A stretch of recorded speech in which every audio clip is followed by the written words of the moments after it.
May entrata, binash na naman ng basher. Siyempre, basher. Na ako, kung si Maymay ay balot na balot, ibabash. Kung baba ng cleavage, ibabash pa din. Saan ba talaga lulugar ang isang Maymay entrata? Nako naman.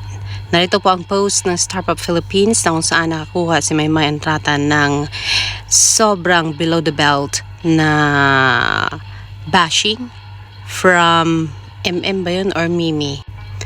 Alamin niyo po kung ano ang sinabi ng basher na ito about Marydel Maymay entrata. Inggit yarn. Yes mga kaibigan, another entry of What We Love video ni Maymay entrata. Ginawa niya po ito personally. What We Love, ipinost po ito ni Startup Philippines.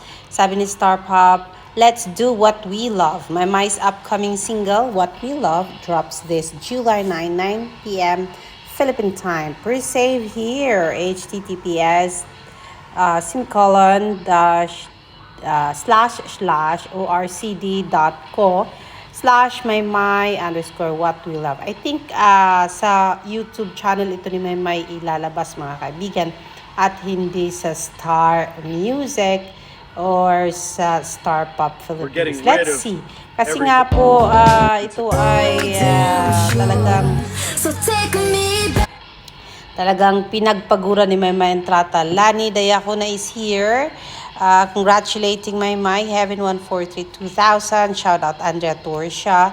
So cute, love it. Ma'am 7598, tanong ko lang po, napapasin ko kasi bawal kaya magpaganda si Maymay. Kadalasan kasi andugyot niya. Imbes na matuwa ka kasi nagparamdam ka, so mababad trip ka kasi yung itsura niya andugyot. Yan ang sabi ni MM7598. Sabi ng reply dito, babasahin natin, mas matino pa itsura nung mga dancer sabi pa ni MM. Tapos sabi nila ni Dayakuna, parang ikaw sa kanang ugali, tsita ka. Bakit, pakiramdam kong hindi ka makabash kay Maymay. Ang sakaba, ugali mo, babalik sa'yo, pinagsasabi mo. Kim is saying, totoo naman, tapos nagpakulay pa ng hair, lalo tuloy, dugyot tingnan. Wala lang ni Ida na magpayo dyan. Wala bang ibang magpayo dyan? Dugyot oy, parang laging amoy afam lagi. Yun ang sabi ni Mem, na sabi nila ni Dayakuna ay isang basher ni Maymay entrata. Ang masasabi ko dito guys, hindi mo alam kung saan lulugar si Maymay entrata, which is wearing very sexy dresses, tops, na halos makita na lahat ng kaseksihan niya. Ang sabihin ng iba, bakit ganyan manamit si Maymay? Parang nanibago sila. Pero pag ganitong balot na balot si Maymay, na halos wala nang ipapakita, ay talagang may masasabi at may masasabi pa rin yung ibang tao. So, anak ko Maymay, huwag mo na talagang pakinggan yan. Ako, I like your looks here. Watch this again, ha? I like your looks here, kung saan balot na balot ka at napaka-wholesome mo dito. I don't care about the bashes. This is how I like it, Maymay. Yung ganito klaseng talagang ang taas ng respeto ko sa'yo. Pag ganito talaga ang damit mo. Ang taas pa rin naman ang respeto ko kung si sexy ka. Pero for me, dahil matanda na rin itong ang Alexander Lexter Jules nyo, gusto ko itong mga ganitong get up ng isang Maymay entrata na napaka-wholesome ang dating para sa akin. Diba? I don't care about what this MM is talking about Maymay. Wala akong pakialam sa gusto niyang sabihin. Basta ako, masaya ako na ganito ang get up niya dito.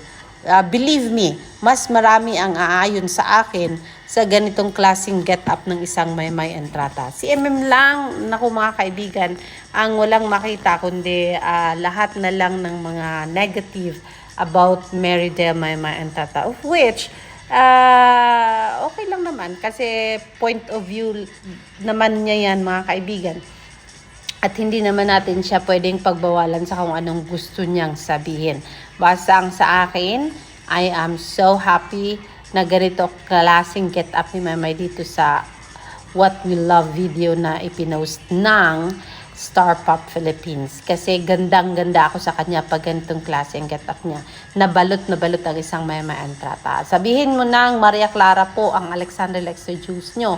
Pero ganoon naman po talaga ang point of view ng isang Alexander Lexter Juice when it comes to pananamit ng isang babae. I'm not saying I'm bashing Maymay when she's wearing yung medyo nakikita na yung cleavage. But then, yeah, if you were to ask me ano ang gusto ko, yes, ito ang gusto ko. Itong klaseng get up ng isang Maymay Entrata na kung saan balot na balot siya at na kung saan happy akong panoorin siya. Yes, mga kaibigan, few reminder. No, only one reminder for everybody. July 12 is just around the corner, mga kaibigan. And I'm so proud to remind you also that Maymay Entrata will fly to Birmingham para pasayahin po ang mga tao doon. Ang sabi dito, July 12, 2026 pala ang ating big winner Maymay Entrata at si Jake Ejercito ay magpa-perform together July 12. Kasi sa July 11 po mga kaibigan, ang makakasama naman ni Maymay ay si Miss Clarice de Guzman para sa Barrio Fiesta celebration na ito 2026 dyan sa Birmingham mga kaibigan. So meron pong meet and greet. So para po sa mga pupunta, be part of an unforgettable fiesta. Ito po sa inyo ng ABS-CBN Global in partnership with Association of Birmingham, Filipino Association of Birmingham. So, FAB.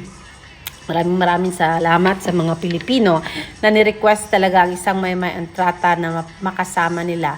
Si Clarice de Guzman po, si Mom, at saka si Jake Ejercito sa Fiesta Caravan na ito. Fiesta Caravan 2026 sa Birmingham. So sila mismo ang nag-request nito mga kaibigan kung sinong artista ang gusto nilang makita at magpa-perform sa harap po nila. So thank you so much ABS-CBN Global in partnership po sa Filipino Association in Birmingham po mga kaibigan.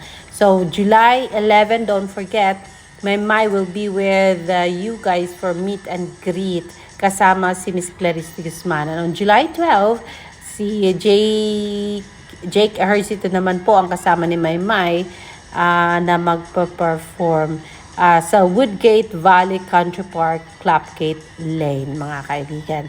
For your tickets, please buy your tickets now at https // whatever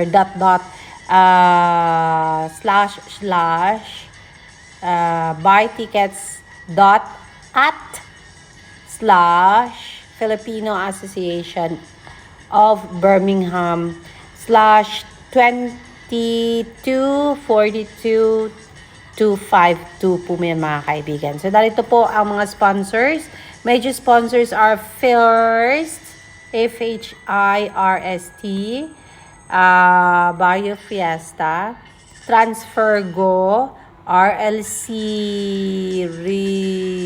Residences, kasama dito ang Rockwell Land, kasama si Century Properties ng Birmingham, media partner at ng The Filipino Channel, mga kaibigan. So marami-rami ang sponsors. For sure, malaki-laki ang kita dito ni Clarice de Guzman, talent fee ni Jake Ejercito and Maymay Entrata. And since Maymay ay 2 araw po siyang magpa-perform, what do you think are your preferences para kantahin ni Maymay? I think gusto ko kantahin ni Maymay yung mga kanta niya and then mag-add on siya ng kantang hindi niya kanta. Other English or Tagalog songs para kantahin para sa mga Pilipino dyan sa Barrio Fiesta sa Birmingham, mga kaibigan. Ngayon pa lang ay excited na po tayo for Marydale Maymay Entrata. So let's wait and see kung anong mangyayari, mga kaibigan, sa Barrio Fiesta Caravan dyan sa Birmingham on July 11 and on July 12. Kailan kaya ang flight ni Maymay papuntang Birmingham, mga kaibigan? Magkasabay kaya sila ni Miss Clarice de Guzman mag-fly papuntang Birmingham po, mga kaibigan. So whatsoever, ngayon pa lang ay we are praying for a safe flight para sa isang Mema Entrata, and that more blessings to come her way sa Showbizlandia, mga kaibigan, sa Philippine showbiz. And yes, we want to see her more performing as a singer, as a dancer, and as an actress, mga kaibigan. And how I wish mapapanood na natin siya soon sa movie man or sa teleserye, or matuloy man ang sequel ng Happy Crush, sequel number 2, mga kaibigan. This is your friend, ang inyong taga-Waraguwag, mga kaibigan, giving you an update on Merida Mema Entrata. Alexander Lex de Jus nagsasabing, magandang hapon po sa inyong lahat. Magandang hapon. See you tomorrow for more. Bye-bye.